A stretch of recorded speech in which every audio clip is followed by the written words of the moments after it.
Hindi ko ipinagyayabang ang pagiging welder ko, pero ipinagmamalaki ko na kahit babae ako, kaya kong maging isang weldereta. Ang sabi kasi ng mga basher kong ito, mayabang daw ako. Pero, well, opinion nila yan, kaya di ko na sila kokontrahin. Isa pa, dalawang klaseng basher lang naman ang mga yan. It's either mahina ang utak, yun bang hirap silang umintindi or umunawa sa mga napapanood or nakikita nila sa mga post ko, or sila yung mga basher na intro lang ang napanood or yung hindi tinatapos ng diretso ang mga video, kaya hindi nila gets or naintindihan ang mga pinupunto or yung gusto kong iparating sa mga viewers ko, lalo na sa mga baguhang mga kabakal ko.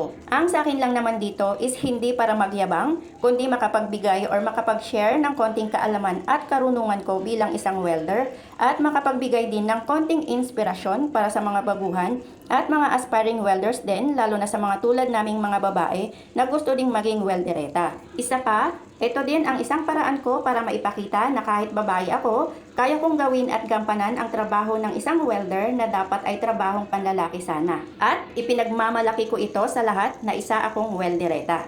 So, kung sa tingin nyo, kayabangan ang pagpapakita at pagmamalaki sa kakayahan or galing sa trabaho, abay, sorry naman kung natatamaan ang pride nyo or di nyo tanggap na kaya din naming mga babae ang trabaho ng isang welder. Kaya shout out po sa lahat ng mga babaeng welder dyan na mga kabakal ko na kayang-kayang makipagsabayan din sa trabaho bilang isang weldereta kagaya ko. At para naman sa mga aspiring welders dyan, lalo na sa mga kabaro kong mga babae, kung nakakaya naming mga weldereta ang ganitong klase ng trabaho, makakaya at magagawa nyo din basta buo ang loob nyo at interesado talaga kayong maging katulad namin.